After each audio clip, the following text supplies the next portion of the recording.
We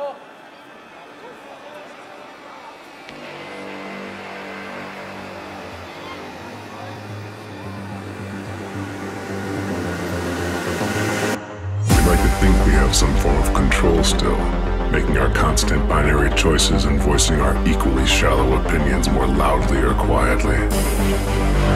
Most people can't even decide what color to wear or which burger to eat. What does it matter, man? Autonomy is an illusion.